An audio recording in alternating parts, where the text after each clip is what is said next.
que moi, je crois à l'avenir de l'Afrique. C'est pourquoi déjà, on ne peut être intellectuel que lorsqu'on a l'ambition de changer son monde. Pas seulement soi-même.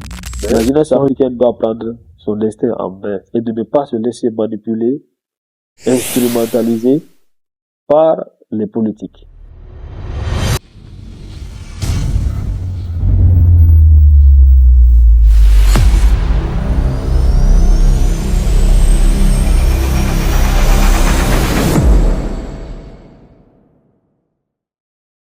Bonjour, bonsoir tout le monde. On se retrouve aujourd'hui à nouveau avec Monsieur Kader Keita. Donc, Monsieur Kader Keita. Donc, avant de commencer, je vous laisse de vous abonner, de liker et partager cette vidéo et laisser beaucoup de commentaires. N'hésitez pas à soutenir cette nouvelle chaîne. Voilà, parce qu'on a séparé la chaîne principale de la chaîne des podcasts. Cette chaîne est dédiée maintenant uniquement pour les podcasts. Donc, pour nous encourager, voilà, et pour évoluer très vite avec cette chaîne, je vous invite vivement de vous abonner, de liker et de partager. Voilà, l'avenir du continent, c'est nous. Donc, Monsieur Kader Keita, je vous laisse de vous présenter et de nous dire d'où vous venez et d'où vient l'amour des lectures. Oh, merci, Monsieur Yallo.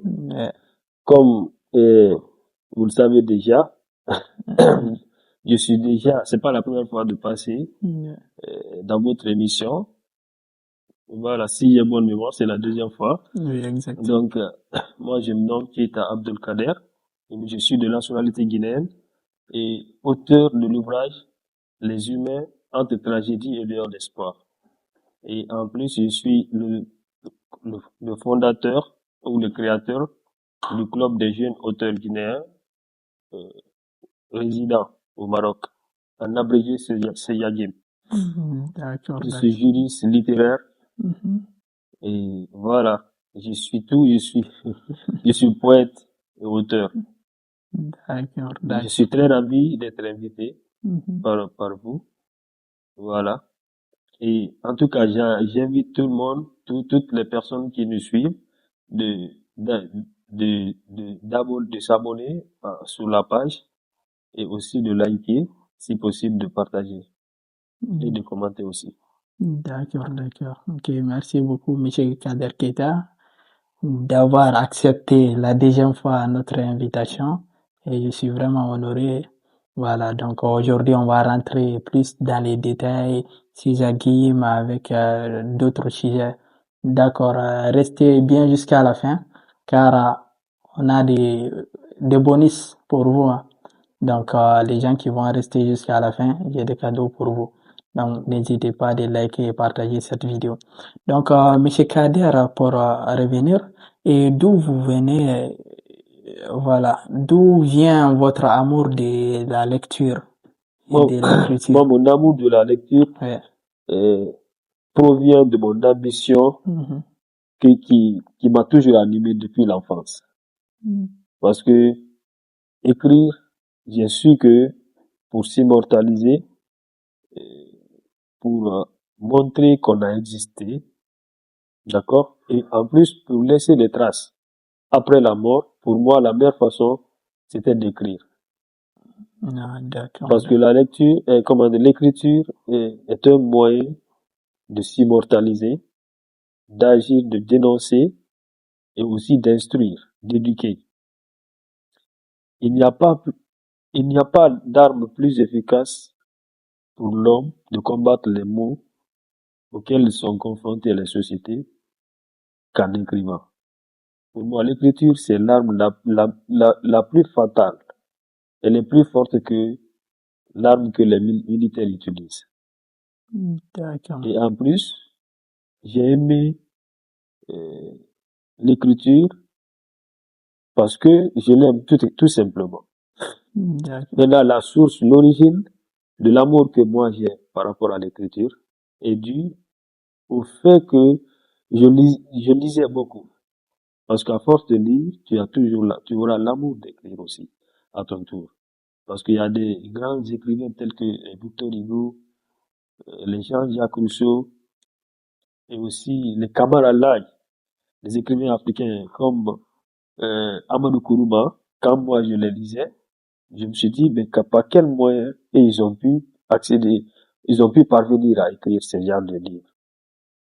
Et surtout quand j'ai réussi à lire des auteurs français tels que Stendhal, dans son ouvrage Le Rouge et le Noir, et aussi Émile Zola, Germinal, Albert Camus, L'étranger, je me suis dit, mais c'est des génies. Pour moi, à l'époque, je me suis dit, mais c'était impossible. Mais je me suis dit, bon, il ne s'agit pas de dire que c'est impossible, mais il s'agit de se mettre à la tâche, lire aussi, lire encore lire, pour voir si je pourrais faire aussi comme eux. Pour moi, écrire même un seul livre, c'était impossible. Donc, il D'accord. fallait passer par Mhm. la formation de base et aussi procéder à la documentation, lire beaucoup, se cultiver surtout, et lire tous les domaines en fait. Que ce soit la littérature, la science, l'histoire, la géographie, je disais tout. Tout ce qui concernait quand même à l'enrichissement de mon cerveau, à ma culture générale. Donc, je faisais tout ça. Et cela m'a permis de connaître les animaux, leurs noms, la nature, le nom de certaines plantes, le comportement des hommes. Ce sont des, des éléments qui m'ont permis et qui m'ont encore beaucoup motivé à pouvoir écrire aussi et surtout à réussir cette carrière D'accord. d'écriture. Mais quel message voudrez-vous adresser à la jeunesse ou à la nouvelle génération dans vos écritures? Bon, le message que j'ai à Mhm. lancer à l'endroit de la jeunesse africaine Mhm. en général, c'est c'est de s'adonner à la lecture, de se former et de ne pas se contenter de la formation de base, de lire autre chose qui ne relève pas de son domaine de prédilection, de lire tous les ouvrages qui se présentent devant nous, de lire des livres qui concernent la police, je viens de parler des romans policiers, Mhm. de lire des ouvrages d'amour, des romans harlequins, de lire le droit, de se cultiver dans le domaine politique, de se cultiver dans le domaine culturel, tout, Ouais. pour pouvoir y parvenir. Mhm. D'accord? Parce que généralement, il y a des jeunes qui sont éloquents dans leur domaine. Mais quand il s'agit dans un autre domaine, par exemple le football et autres là, ils Ouais. ne peuvent pas s'en sortir. Pourtant, Mhm. un homme modèle d'aujourd'hui, moi je l'appelle quelqu'un qui est très cultivé et qui est capable de s'en sortir et qui ne peut pas se taire face à n'importe quel sujet qui se pose devant lui. Que ce soit les sujets d'ordre historique, les Mhm. sujets qui portent sur la culture, dans le domaine sportif, dans le domaine politique ou géopolitique, Mhm. c'est quelqu'un quand même qui aura son mot à dire par rapport à ces trucs. Ouais. Voilà. Mais aujourd'hui, beaucoup de personnes, de gens qui se, qui se considèrent Mhm. comme des diplômés ou bien comme des jeunes qui sont intellectuels, ce sont des jeunes, la plupart sont limités. Parce Ouais. qu'au-delà de leur domaine, ils ne Mhm. peuvent pas s'exprimer. Ouais. Voilà pourquoi moi j'invite la jeunesse africaine Mhm. à se former, à se performer encore. Et aussi aller apprendre à connaître l'homme, la nature humaine, à connaître la société, à connaître l'environnement en fait, et à Ouais. se cultiver, se baser beaucoup plus sur l'actualité aussi. D'accord. D'accord? Et en plus, je les encourage à ne pas se laisser instrumentaliser par les politiques, de suivre leur ambition. D'accord. D'accord? Mhm. Quelle que soit l'ambition qui l'anime, mais en tout cas qui se battent, qui se donnent des moyens pour pouvoir y parvenir et D'accord. d'avoir un mental d'acier. Parce que dans la vie, tu peux prendre une décision ou bien tu as un objectif, tu auras forcément des obstacles devant toi. Maintenant, qu'est-ce que tu vas faire face à certains obstacles qui s'offrent devant toi? Il faut juste avoir le mental. D'accord. Et, et si tu as le mental, je pense que tu as tout gagné. Et tu te donnes aussi des moyens pour pouvoir y parvenir. Ouais. Voilà. D'accord. Et ce que je comprends dans ce que vous venez de dire, et de s'intéresser euh, dans tous les domaines ou de Voilà. s'intéresser à tous les domaines. Et moi, je dirais il y a deux types de personnes. Il y a des généralistes, il y a des spécialistes. Donc, en s'intéressant à tous les domaines, donc on devient des généralistes, on devient moins bon dans tous des domaines, mais on ne peut pas devenir excellent en s'intéressant sur tous les domaines. Mais quand on va choisir quelques domaines qui nous animent profondément, si on s'intéresse, on se donne à fond, on devient des experts dans ces domaines. Donc, moi, de mon avis personnel, on n'a pas besoin de s'intéresser à tout et à tous les domaines. On a juste besoin de sélectionner quelques domaines qu'on veut vraiment et de foncer jusqu'à devenir les top 1 ou les top 0,1% de ces domaines, tu vois. Bon, de mon avis, comme disait l'autre, l'intelligence, c'est dans un domaine bien déterminé. D'accord? Oui. Par contre, être intelligent dans un domaine bien déterminé n'exclut pas la culture dans les autres domaines. Tu peux connaître un peu de tout, mais en t'enracinant dans ton domaine. Il y a des personnes qui connaissent parfaitement leur domaine. Mais ils sont aussi loquaces dans certains domaines lorsque vous venez. Bien qu'ils ne peuvent pas les approfondir comme si c'était leur domaine, mais vous allez voir que c'est des personnes qui, quand même, sont cultivées. Moi, j'en connais beaucoup de personnes. Je ne vais pas citer les noms de ces personnes. Si vous voulez, je peux citer quelques noms. Voilà, si vous voulez. Parce que moi, je prends l'exemple sur Mélenchon. Mélenchon. D'accord? De la France. C'est un opposant de la France. Je le connais. Voilà. Et c'est un historien. Et il est très cultivé. Et hier, pas plus tard qu'hier, j'ai lu un article disant que c'est l'homme politique le plus cultivé actuellement dans le monde. Pourtant, il est très doué, mais n'importe quel sujet que vous abordez, que ce soit le domaine de finance, le domaine de l'économie, du transport, du commerce, de la géopolitique, tout. C'est un super doué. Je vais vous donner encore l'exemple de notre ancien opposant, et ancien premier ministre, Lansana Kouyaté. C'est quelqu'un qui est très cultivé aussi. Tout le monde le sait. Mais de base, il est économiste. C'est un bon économiste. Donc, c'est pour vous dire que on peut très bien maîtriser son domaine, mais tout en se cultivant dans les autres domaines. En fait, c'est pas une fin en soi. D'accord? Voilà. D'autant plus que l'intelligence, c'est dans un domaine bien déterminé, on le sait bien. Mais cela n'empêche pas quand même de découvrir les autres domaines. Ça ouvre l'esprit, en fait. Sinon, il y a des savants. Il y a eu des savants, on n'allait pas parler de ça. D'accord? Il y a eu des savants qui étaient des scientifiques, des philosophes, des littéraires et des physiciens, mathématiciens même. Mais pourquoi ils ont réussi à créer dans ces domaines-là? Pourtant, ils avaient un domaine bien précis. Mais ils se sont intéressés à d'autres domaines jusqu'à ce qu'ils ont pu découvrir. Par contre, on peut trouver des gens qui se recroquevillent sur eux-mêmes et qui se basent sur un seul domaine qui, pourtant, n'arrive pas à créer. Donc, ça pousse à réfléchir. D'accord. Ok, on comprend. Et de votre cas, est-ce que la lecture vous a servi plus que l'école et l'université ou c'est complémentaire selon vous?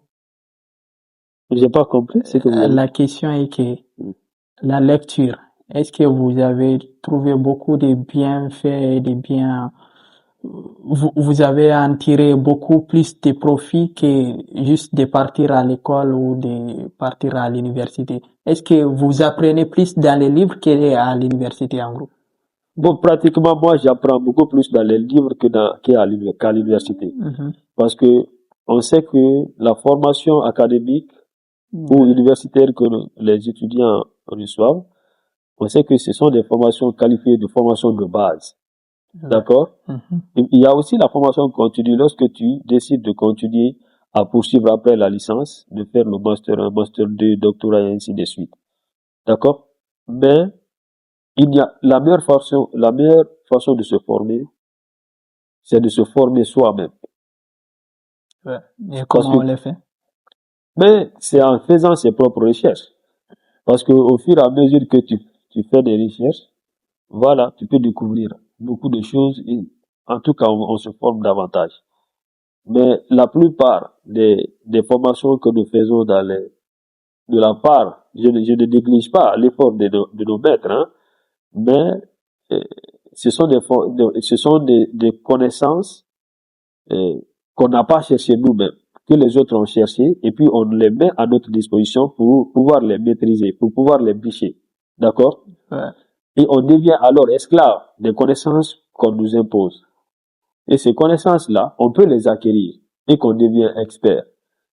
Mais on devient encore beaucoup plus expert que lorsque nous-mêmes on se met à la tâche à 100% et que nous-mêmes on fasse par exemple les recherches et qu'on s'adonne encore à la lecture et on lit encore et on lit, on fait ses propres recherches. Voilà, on retient nous-mêmes. Ouais. Vous avez vu? C'est pourquoi généralement il y a eu des grands écrivains, des grands auteurs, des grandes personnalités qui n'ont pas forcément connu la formation supérieure. Ouais. D'accord? On peut citer le cas de Sékou Touré, Ouais. qui s'est limité au primaire. On peut citer Jean-Paul Sartre, Ouais. qui a même été expulsé de l'école. Il y en a beaucoup. Ouais. Et Amadou Kourouma, il n'a pas fait il n'a pas suivi c'était un militaire, il n'a pas suivi des formations d'études supérieures. Ousmane Sembène, c'est un autodidacte qui a pourtant réussi à écrire beaucoup d'ouvrages. Ouais. Qui a été auteur de Hala, des bouts de bois de Dieu, ainsi de suite. Ouais. Donc, c'est pour dire que la meilleure façon de se former, c'est de s'auto-former soi-même à la maison. Ouais. Donc là, je suis tout à fait d'accord avec vous parce que à l'université ou à l'école, on a des programmes qui regroupent plusieurs catégories de personnes. C'est pas vraiment personnalisé à ta personnalité, tu vois. Parfois, c'est vraiment limité. Ils vont, voilà, combiner quelque chose pour vous donner et définir, voilà, la voie que vous devez suivre. Mais alors que nous, en tant qu'humains, notre capacité ne doit pas se limiter, voilà, pour juste quelqu'un qui décide et un supérieur qui décide. Et il faut que vous faites ça, voilà, pour avoir le Voilà, travail. Mais alors qu'on peut faire plus que ça, tu vois. Donc, exactement, oui. il faut se découvrir, prendre du temps de se découvrir et savoir ce qu'on aime faire et Voilà, voilà, et exactement, c'est ça. apprendre plus, Apprendre plus. voilà. Et parce que déjà, vous l'avez signalé ici, et la formation que les maîtres nous donnent, c'est pour nous montrer la voie à suivre. Ouais. D'accord? C'est pour nous montrer la voie à suivre et le reste, c'est à nous de voir ce qu'on va faire pour se performer. On doit aller faire des recherches. Et puis même, on peut aller au-delà. Les connaissances que les profs nous donnent ou les enseignants nous donnent au collège, au lycée, à l'université, et ainsi de suite. L'étudiant même, ou l'apprenant, peut les apprendre et même faire des recherches qui sont même plus que ce que le prof donne en classe. C'est pourquoi même il y a des apprenants et des étudiants qui sont même mieux informés que certains enseignants. Oui, Voilà. exactement. C'est ça. Et récemment, j'ai fait des recherches, je me suis assis et réfléchi.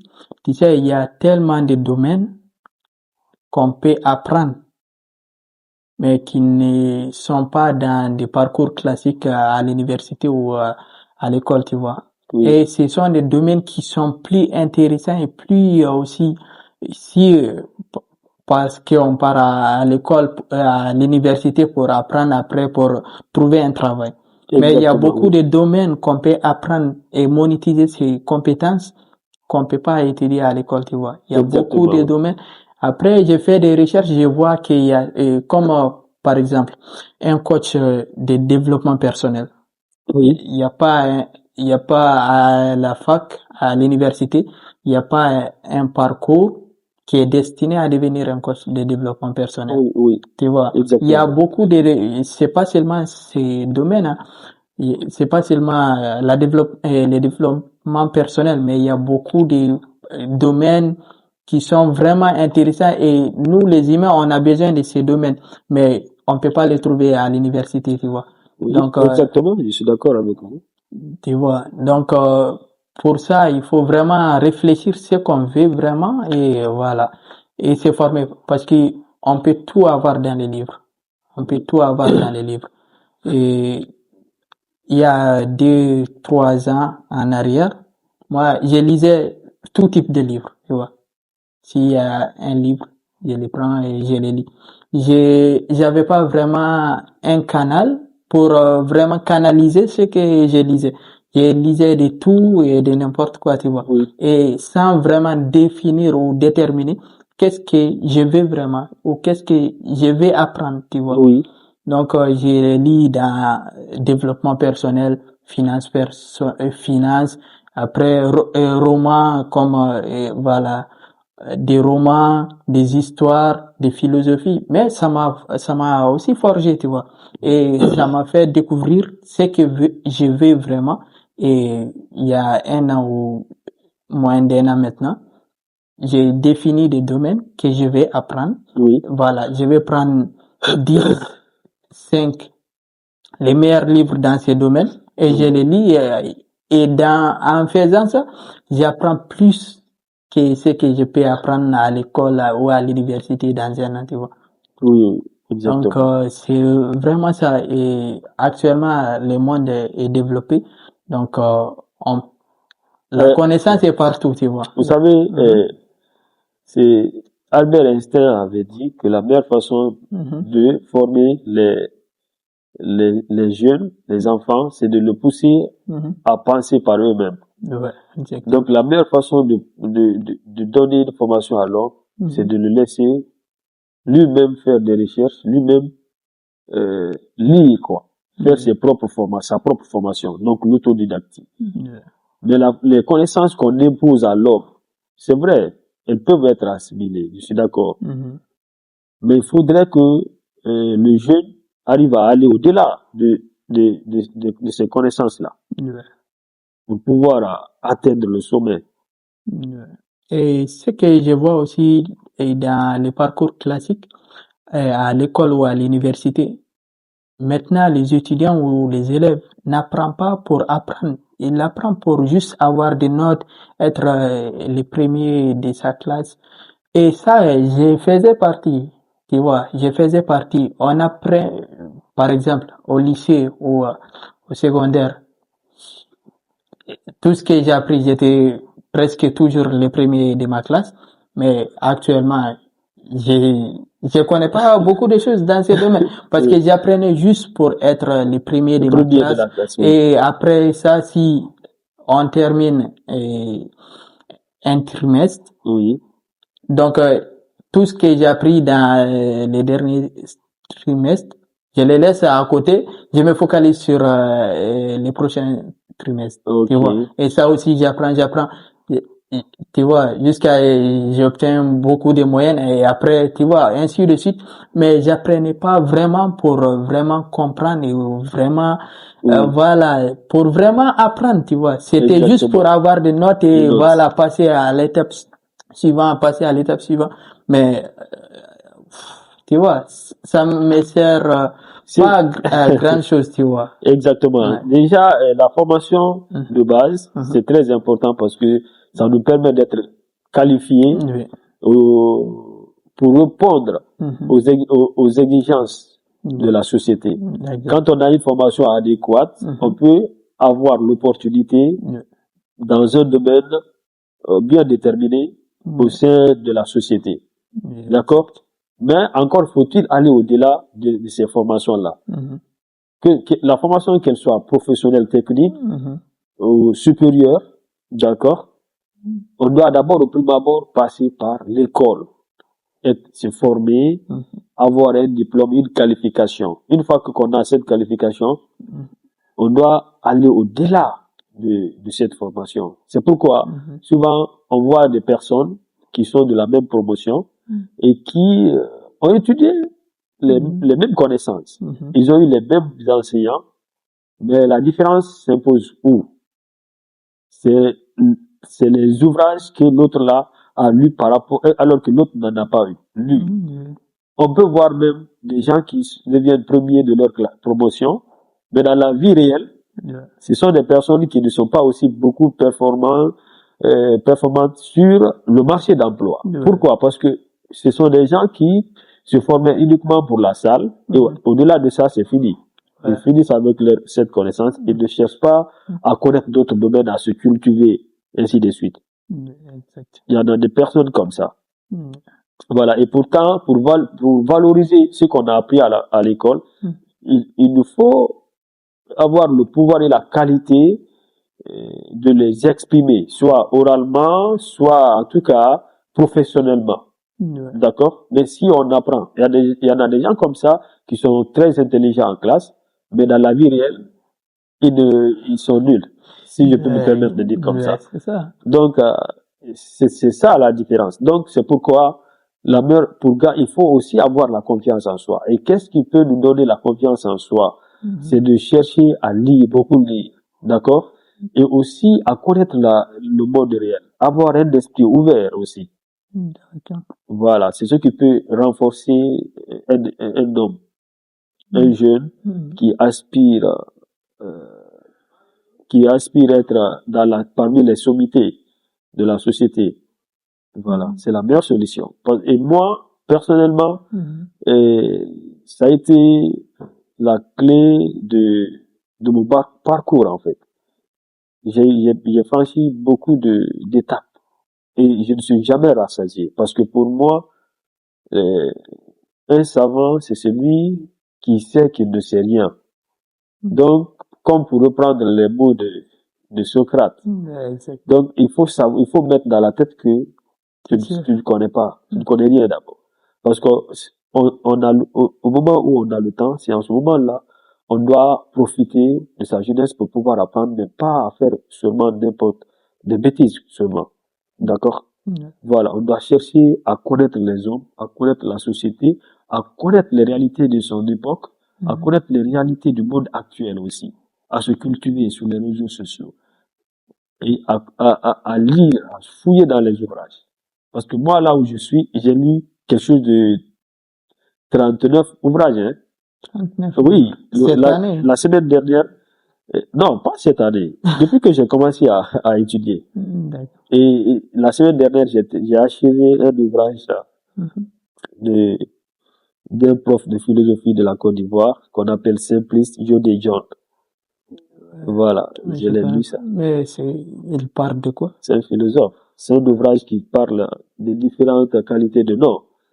D'accord? Le nom qui est basé sur les sentiments et l'imagination. Le nom qui est basé sur la défense des droits et des libertés des individus. Et aussi le nom qu'il qualifie de supra-rationnel, en fait.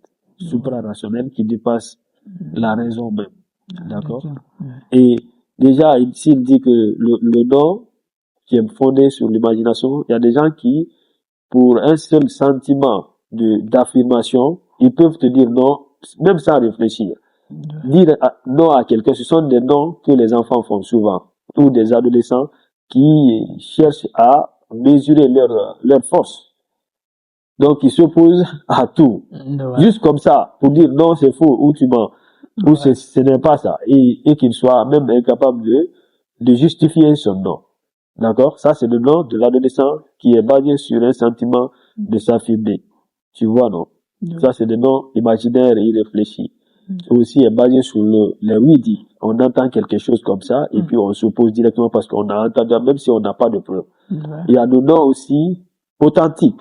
C'est ce que j'ai dit. Le nom authentique qui est basé sur la réalité, sur le concret aussi. Il y a des noms qui sont basés sur, ce sont ces noms-là qui sont basés sur la défense des droits et des libertés des sociétés. Comme le cas, lorsque Sékou Touré a dit non à la colonisation et à la constitution française, le nom de Martin Luther King contre la ségrégation raciale et la discrimination raciale qui battait son plein fouet à Harlem City. Le nom de Nelson Mandela contre l'apartheid Ouais. en Sud-Afrique. Ouais. Le nom de Patrice Lumumba contre le néocolonialisme ou la colonisation au Congo. Donc, etc., etc. Le nom de Kémy Séba contre le néocolonialisme et la France-Afrique, ainsi de suite. Donc, ce sont des noms de dignité. Ce sont des noms qui sont fondés sur l'élévation de l'humanité de la société. Qui sont aussi appuyés avec de des la actions. dignité. Exactement. Donc, c'est un peu ça. Ouais. C'est pourquoi, moi, c'est facile pour moi. Quand on me donne un ouvrage, même si c'est 200 pages comme ça, je peux me donner juste 3 jours, je peux lire rapidement. Et puis, j'ai cette faculté de rétention facile lorsqu'il s'agit d'un ouvrage de les lire. Ah, d'accord. Voilà, c'est beaucoup plus facile. Quel que soit le nombre de pages, si je me dis tel jour à tel jour, je peux finir, je peux le terminer. Par contre, quand un professeur qui cherche des connaissances ailleurs, il vient, il me l'impose. En lisant, je me trouve un peu inférieur et complexé par rapport à ça. Et puis, on t'impose à bicher et à maîtriser, alors que c'est pas soi-même qui l'a cherché. Et puis, ce sont des connaissances, on t'oblige à bicher par cœur, même, des virgules, on ne doit pas laisser. Voilà pourquoi moi, je suis un peu hostile à ça. On doit permettre aux apprenants à lire, à comprendre et à penser, à interpréter de leur manière. Mais à ne pas le larbinisant, à le réduisant, c'est-à-dire en une simple petite expression, quoi, dans l'apprentissage des connaissances. C'est-à-dire le rendre esclave dans l'apprentissage. C'est que si c'est pas ça, ce n'est pas ça. Alors qu'il il devrait avoir la latitude de s'exprimer de sa façon. Voilà, d'exprimer à sa façon, mais pas la manière dont que l'enseignant voudrait que ça soit. Mais si l'étudiant est sur la même voie que la connaissance donnée par le prof, je pense que c'est l'essentiel. Voilà pourquoi l'Afrique est toujours dans les difficultés de créer, parce qu'on apprend des choses virtuelles, on apprend des choses qu'on ne voit pas. Par exemple, les personnes qui font la physique ou la chimie, la plupart, qui font des études, des élèves qui font le lycée, et même certains qui font l'université, ils apprennent des choses qu'ils n'ont jamais vues à l'œil. Peut-être, je peux parler de droit. Mais même en droit, on apprend des connaissances, des savoirs là-bas. D'accord? Mais on ne pousse pas les étudiants à pratiquer. On ne les pousse pas à pratiquer. La meilleure façon de pratiquer, ce n'est pas d'étudier, ce n'est pas de seulement passer par la théorie, mais de les inciter à aller sur le terrain. Ouais. Voilà. Et moi, je dirais que on nous apprend, mais on nous prive de penser, de nous penser. C'est comme s'il nous retire notre côté de pensée critique et de pensée autonome. On te dit juste, prends ça, voilà. Ne pense pas, hein. Ouais, Tu vois, ok. c'est pourquoi beaucoup de personnes, après l'université, formation d'études universitaires, ils restent comme ça, ils ne lisent pas, sauf se connecter sur les réseaux sociaux et c'est fini. Ils n'achètent pas les ouvrages. D'accord. Mais comment lire ou comment faire la lecture une habitude? Bon, comment faire de la lecture une habitude? C'est en lisant. D'accord. Mais on sait que c'est difficile. Dans toute chose, c'est difficile, hein. Surtout en lisant. Lorsque on n'a pas beaucoup de connaissances, de vocabulaire, c'est difficile parce que il y a des ouvrages, quand on les lit, il y a beaucoup de nouveaux mots qu'on va découvrir. Et dont on ignore le sens, forcément. Maintenant, la meilleure façon c'est-à-dire de s'habituer à lire, c'est qu'on doit faire. On doit s'acheter un bloc-notes. Déjà, l'ouvrage est là. On s'achète un bloc-notes et puis, il y a un dictionnaire qui est à côté. Et un stylo. Au fur et à mesure qu'on lit, on prend note des nouveaux mots. On cherche leur signification et leur sens Parce qu'il y a une différence entre le sens et la signification. Ouais. Voilà. Et la signification, c'est la définition originelle qui se trouve dans le dictionnaire. Tandis que le sens, c'est le contexte dans lequel le mot est employé dans la phrase. Donc, D'accord. le lecteur qui est là, qui veut être un bon lecteur, doit se donner, et puis, on doit lire toujours. Et on sait que la première fois, c'est difficile, mais c'est au fur et à mesure, on n'arrive pas à comprendre une page. On continue et on revient, on continue, on revient. On peut même lire tout un livre sans rien comprendre. Ouais. Mais après, la prochaine fois, on peut revenir encore sur la lecture du même ouvrage. Moi, il y a des ouvrages que j'ai lus 3 fois. Ouais. Parce que la première fois, je n'avais pas compris. La deuxième fois, je n'ai pas compris. Et je me suis dit, il faut que je comprenne. Et j'ai fini par comprendre, je peux les expliquer. Maintenant, c'est comme ça, j'ai continué. J'ai lu une œuvre, 2, 3, plusieurs œuvres. Maintenant, là, je peux lire un seul livre comme ça, d'une journée, en 2 jours. Et puis, j'arrive encore à l'expliquer, à résumer en 1 minute. D'accord. Un ouvrage qui est écrit par 200 et 100 et quelques pages. Tu vois. Ouais. Mais que dirais-tu à une personne qui aimerait vraiment lire, mais qui est paresseux ou qui n'a pas vraiment la motivation de lire? Mais être un bon lecteur, c'est d'apprendre à ne pas être malingre et être paresseux. Parce que quand on est malingre et paresseux, on ne peut pas être un bon lecteur. Mais au début, on passe forcément par ça. D'abord, il y a aussi la procrastination. Il y a des ouvrages, on peut commencer à les lire, mais on regarde le nombre de pages qui nous restent, et puis on commence à se décourager, la paresse commence à venir. Ouais. D'abord, on a des difficultés à comprendre la première page, la deuxième, les 5 premières pages. On se demande, mais c'est quoi cette histoire? Ouais. D'accord? Mais il faut avoir le courage. Il faut avoir le courage de lire, et puis de s'acharner, de dire qu'il faut que je comprenne cet ouvrage. C'est ça. C'est la meilleure solution, en fait. D'accord. Et en parlant de ça, et moi, depuis en seconde, et on apprend l'anglais et tout, tu vois. Mais jusqu'à maintenant, je parle pas l'anglais. Tu vois, ça fait maintenant plus de 6 ans, ou plus de 6 ans, j'apprends l'anglais, mais jusqu'à maintenant, je peux pas discuter avec un anglais. Je peux pas discuter avec quelqu'un et, comment dirais-je, 5 minutes en anglais, tu vois, sans vraiment bégayer et tout. Et ce que j'ai fait, j'ai essayé de combiner plusieurs choses que je vais faire. Tout d'abord, c'est la lecture et je vais apprendre aussi l'anglais. Je vais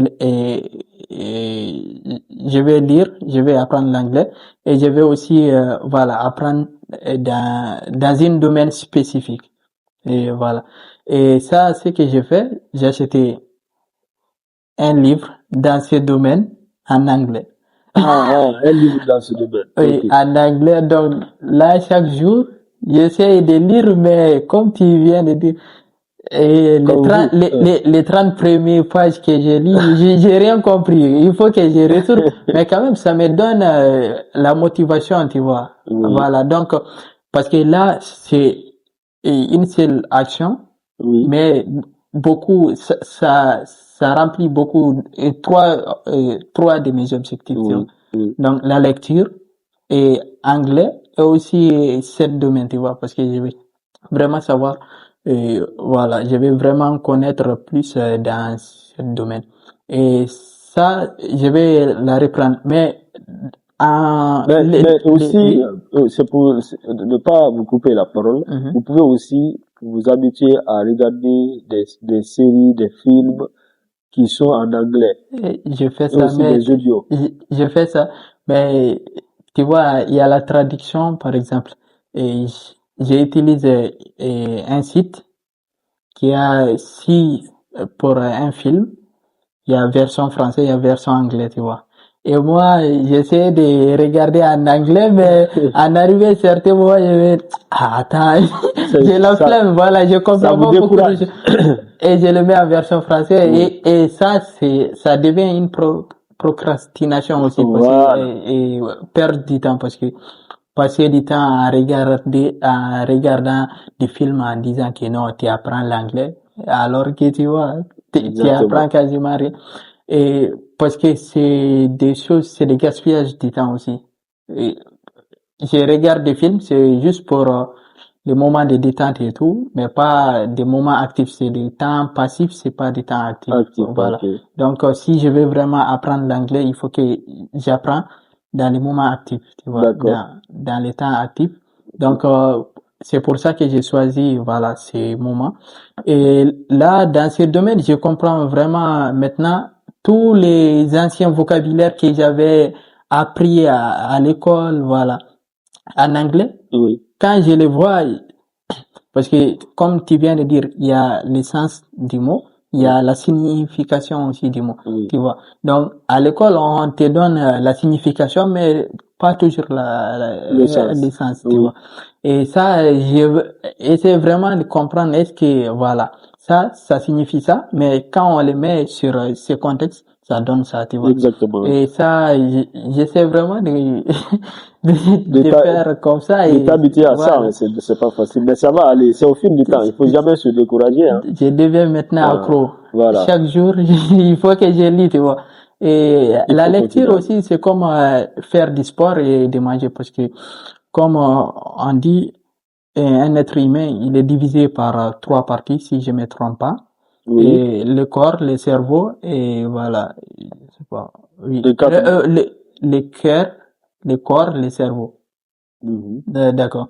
Donc, le corps, on l'alimente le corps par la nourriture, on Oui, l'alimente le cerveau par la lecture, et on alimente le cœur par l'amour, tu vois. exactement, oui. Donc, si on néglige une partie de ces parties, donc on ne devient pas vraiment un humain complet, tu vois. Oui, C'est comme comme notre corps est composé en trois parties. oui, Voilà, la tête, voilà, ici, et après les pieds et les mains, tu vois. Donc, exactement. et c'est comme si on coupe une partie, on coupe ta tête ou on coupe tes pieds, tu vois. Oui. Donc, c'est à peu près ça. Ok, donc revenons à nos moutons. Et Monsieur Keita, d'où vous venez l'idée de créer la César Game?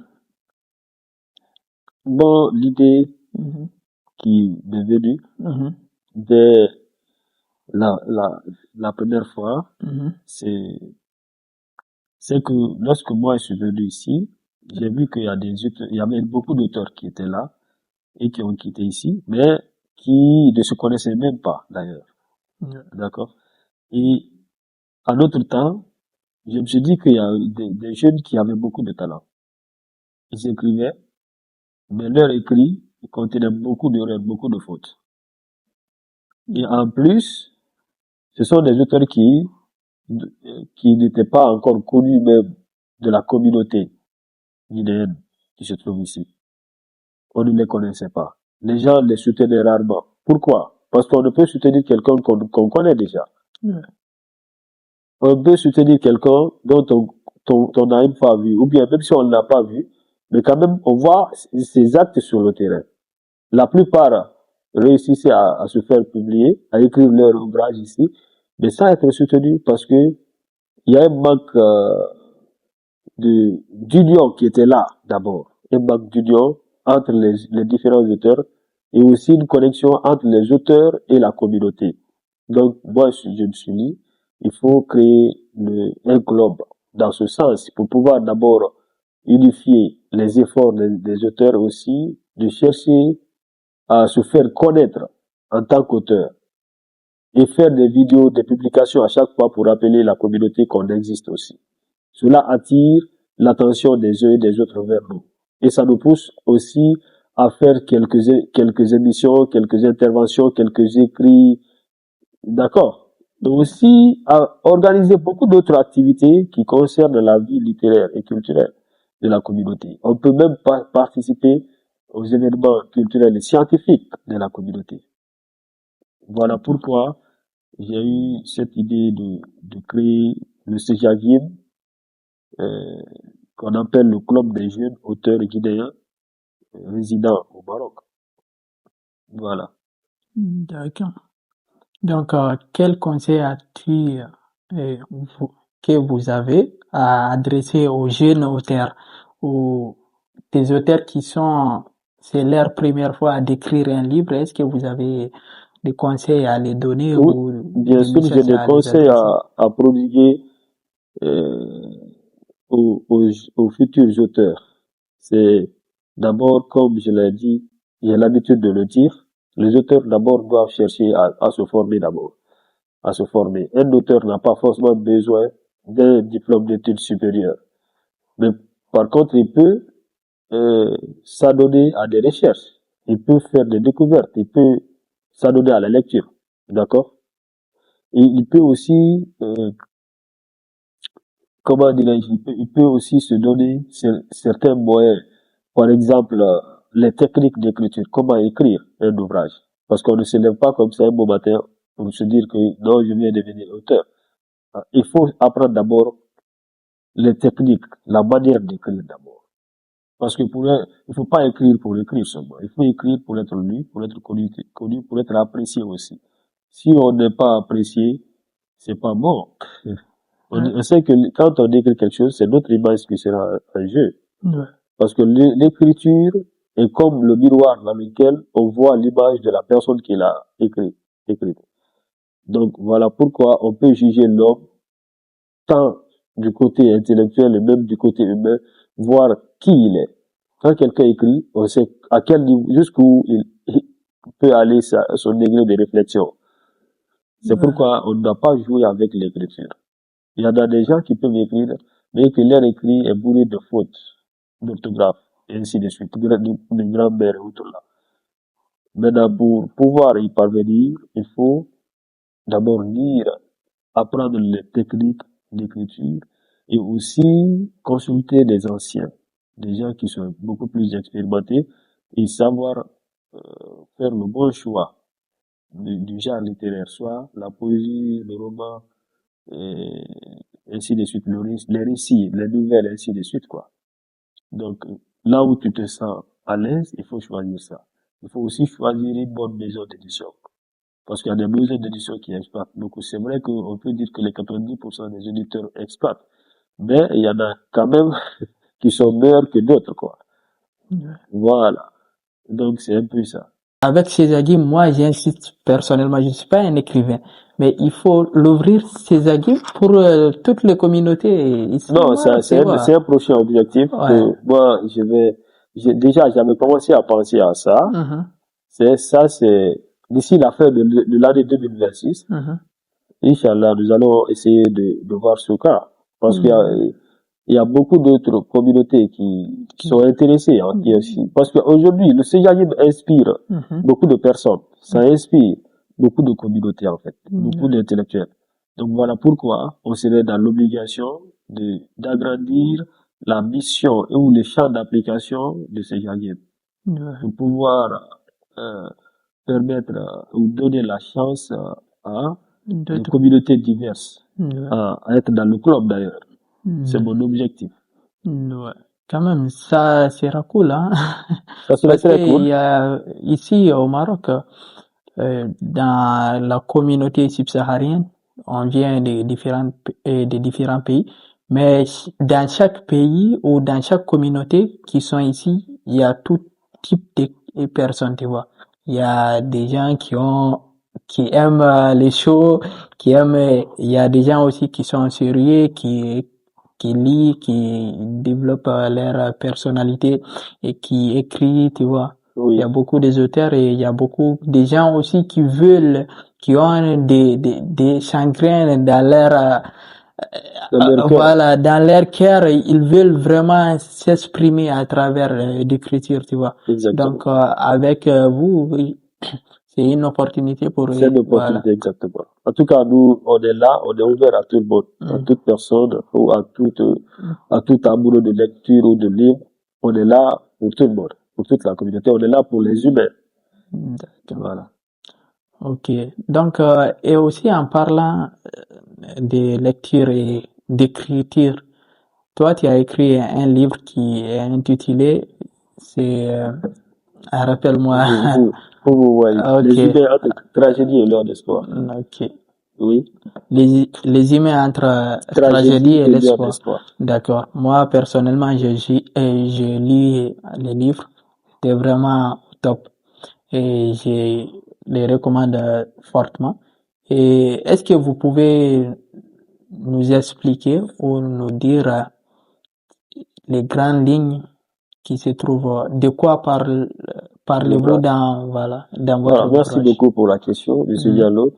L'ouvrage intitulé Les humains entre leur tragédie et leur espoir est un recueil de poèmes publié le 22 juillet 2024 aux éditions Artige du Sénégal. C'est un ouvrage, comme vous l'entendez, Les humains entre tragédie et leur espoir.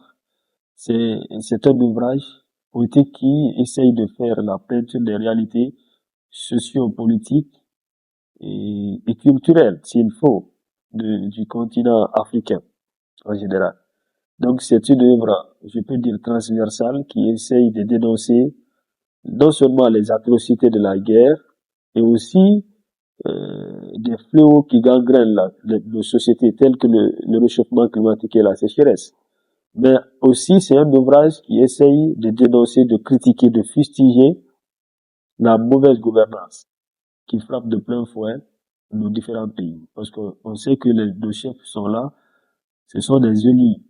Le plus souvent, ce sont des élus du peuple, mais qui, une fois s'installés au pouvoir, ne sont pas sensibles aux problèmes et aux souffrances auxquelles le peuple est en train de subir.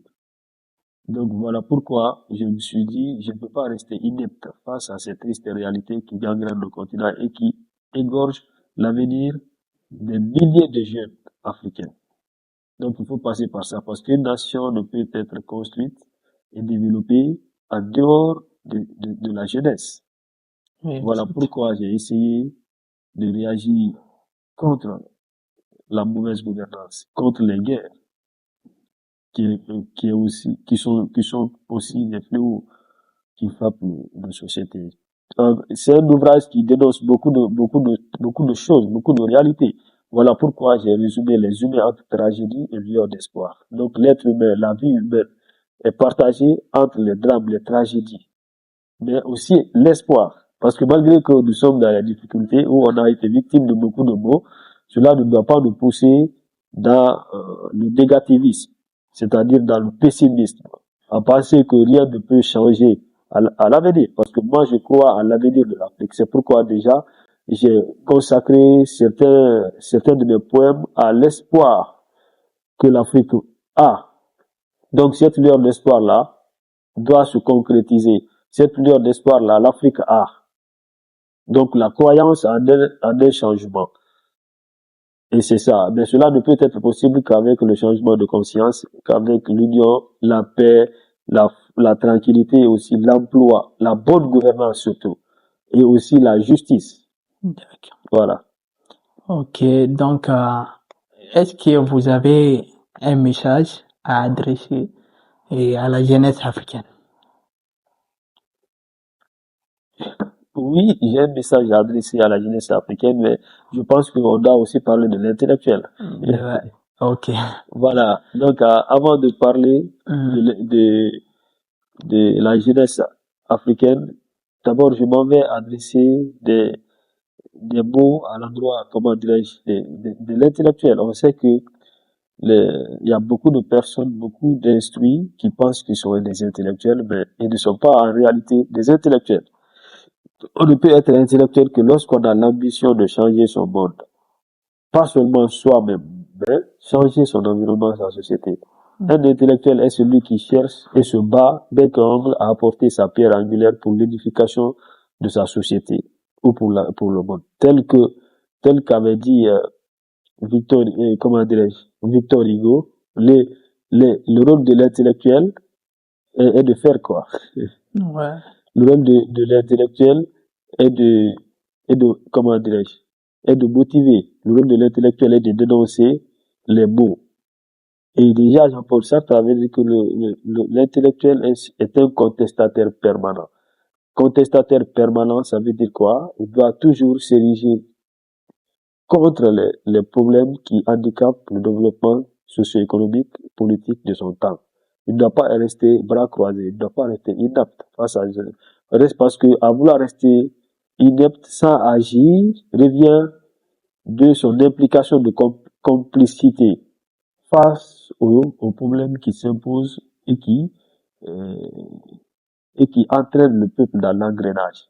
Voilà pourquoi on est instruit pour ça. Pourquoi on appelle les intellectuels les élites ou des voix des sans-voix, pour reprendre les mots de Hugo. Donc, il doit être un contestataire permanent. Il doit se battre il doit se battre contre l'ordre social. Et il doit lutter pour la paix. Il doit lutter pour la justice et la liberté de son peuple. Donc, il doit se battre pour le bonheur. Parce que c'est l'intellectuel qui est là pour éclairer. Comme pour reprendre les mots de l'auteur français. D'accord. Voilà. On ne peut être intellectuel qu'en se battant, en prenant conscience des problèmes de son époque, de son temps, en y apportant des solutions. D'abord, en gros, l'intellectuel est celui qui s'intéresse à ceux qui ne l'intéressent pas. Ouais. Et il s'intéresse à ceux qui ne l'intéressent pas. Parce que si par exemple, avec la hargne d'un pouvoir caustique, un pouvoir autoritaire qui est en place, on arrive à tuer des individus que l'intellectuel lui-même ne connaît pas. Donc, c'est pas son problème normalement. Mais ça devient son problème puisqu'il est l'intellectuel de son temps. Il est l'intellectuel, il est censé dénoncer ça, même si ça ne le concerne pas. Donc, il s'intéresse à ceux qui ne le concernent pas. Et il se bat pour le changement de cette situation. D'accord. Voilà. En y apportant la solution. Parce que lorsqu'il agit, il n'a pas besoin forcément d'écrire, de prendre la plume pour écrire un ouvrage. Mais il peut participer au débat public, il peut écrire des tribunes, il peut passer par la dénonciation à travers les réseaux sociaux pour écrire. Par contre, s'il veut aller au-delà, il peut même écrire des ouvrages ou un ouvrage pour dénoncer. D'accord. Voilà. Ok, donc après ça, un message à la jeunesse Voilà. africaine. Le message que j'ai pour la jeunesse africaine est un message d'appel à la motivation, un message d'appel à la conscience, à la prise de conscience de leur situation, qui les plonge dans la léthargie, qui les plonge dans l'incapacité à émerger. La jeunesse africaine doit prendre son destin en main et de ne pas se laisser manipuler, instrumentaliser par les politiques. On doit avoir la maturité. On doit essayer d'être une jeunesse consciente, battante, motivée, une jeunesse qui est engagée à se sacrifier pour le bonheur de sa famille, pour le bonheur de sa nation, pour le bonheur de son continent. C'est une jeunesse qui ne se laisse pas emporter par la vague des réseaux sociaux. D'accord. Une jeunesse qui ne se laisse pas emporter, dominer et par les réseaux sociaux, parce qu'on sait qu'il y a des jeunes qui passent tout leur temps sur les réseaux sociaux sans rien apprendre, à insulter, à parler de n'importe quoi. D'abord, normalement, les réseaux sociaux ne devraient pas être un moyen pour les jeunes de désapprendre, ou bien d'insulter, ou de perdre leur valeur. Plutôt, ça devrait être un espace ou des plateformes de, de leur permettant de se performer, de se cultiver, d'être au top, en fait. Donc, en plus, la jeunesse africaine doit se former, encore se former, s'intéresser à l'actualité, s'intéresser à la vie politique, économique de sa société. D'accord. C'est ce que je peux dire. D'accord. à la Et jeunesse. ok, et que pensez-vous des réseaux Aussi, sociaux? entreprendre aussi, hein. La jeunesse doit entreprendre aussi. Beaucoup. Oui. Que pensez-vous des réseaux sociaux? Est-ce que selon vous, c'est plus positif ou plus négatif ou c'est neutre? Aujourd'hui, en Afrique, Mhm. les réseaux sociaux ont beaucoup plus de conséquences que d'avantages en Afrique. Mhm. Parce que j'ai l'impression que les gens n'arrivent pas à bien comprendre le but des réseaux sociaux. Quelque chose qui se passe sur les réseaux sociaux ou en privé on les voit sur les réseaux sociaux. Exact. Les réseaux sociaux forment les intelligents. Les réseaux sociaux sont considérés comme des moyens de faire la promotion des marchandises, des e-commerce, ainsi de suite. On Ouais. peut faire même sa propre publicité, la vente de la culture de son pays. Économiquement parlant, les réseaux sociaux permettent aussi aux économistes de se faire connaître. Et Ouais. aussi des entrepreneurs. Aujourd'hui, il y a beaucoup de personnalités qui sont devenues telles grâce aux réseaux sociaux. Mhm. Voilà. Parce qu'ils ont essayé de les utiliser à bon escient. Par contre, il y en a d'autres qui ont eu la popularité. Mais moi, j'appelle ça la mauvaise popularité. Parce qu'il y a des gens il y en a certains internautes qui sont devenus, ou blogueurs, si je peux permettre de dire comme ça, qui sont devenus célèbres dans les injures, dans la dépravation des mœurs. Juste comme ça. Ce sont des mauvaises popularités. Parce que ce qu'ils font sur les réseaux sociaux, euh, est de nature à détruire les principes de bonne mœurs. Voilà. Plutôt, ces réseaux sociaux ne devraient pas être ainsi. Ils doivent être plutôt un moyen de permettant de nous faire former. D'accord? De connaître le monde, de se cultiver en plus. Et d'être en contact avec le monde moderne. Vu que nous sommes dans la mondialisation, aujourd'hui, le monde est devenu un village planétaire. Ce que la société, le monde, les valeurs extérieures nous donnent. Je peux dire que même l'école, le plus souvent, ne nous donne pas. Comme pour reprendre les mots de Charles-Louis de second baron de la Brenne et de Montesquieu qui avait dit, euh, aujourd'hui, nous recevons 3 éducations différentes. Celle de nos pères, celle de nos maîtres et celle du monde. Ce qu'on reçoit dans la dernière renverse toute idée des premières. Ça veut dire qu'aujourd'hui, nous recevons 3 éducations, principalement l'éducation de nos maîtres, c'est-à-dire l'éducation académique, Oui. l'éducation de nos pères, c'est-à-dire nos parents, l'éducation familiale. Oui. Et l'éducation du monde, ça c'est la modernité, le modernisme. Donc on parle forcément de l'internet, on parle forcément des réseaux sociaux. Oui. Donc la connaissance des valeurs extérieures, être en contact perpétuel avec le monde. Voilà pourquoi on dit village planétaire. D'accord, d'accord. Ok, on a compris. Et merci beaucoup. On arrive à la fin. Et est-ce que vous avez un message à adresser à nos abonnés et nos téléspectateurs? Le message que j'ai à adresser aux abonnés, c'est de continuer à liker et aussi à faire abonner davantage plus de personnes pour que nous puissions avoir plus d'abonnés et voilà, et aussi de partager, de commenter aussi D'accord. et de nous suivre à chaque fois que nos podcasts se présentent ou que nos vidéos se présentent. Ouais. On vous aime beaucoup. Ok, merci beaucoup, Monsieur Kita, et d'avoir accepté notre invitation. Et je suis vraiment honoré. Et j'espère que ça sera pas la dernière fois. Donc, peut-être. Et merci beaucoup à vous aussi de nous suivre jusqu'à ici. Et n'hésitez pas de vous abonner, liker et partager cette vidéo. Et surtout de vous abonner sur cette chaîne parce que c'est une nouvelle chaîne. C'est dédié uniquement pour des podcasts. Donc, likez et partagez. L'avenir du continent, c'est nous. Si vous aimez vraiment l'avenir de notre continent. Parce que ici, dans cette chaîne, on parle que de l'avenir du continent. On invite que des Africains d'origine. On parle que de l'Afrique. On veut vraiment, voilà, changer cette image que les Occidentaux nous a imposée. Parce que c'est eux qui parlent de notre place, c'est eux qui parlent de nous. Donc, c'est comme si on n'existe plus.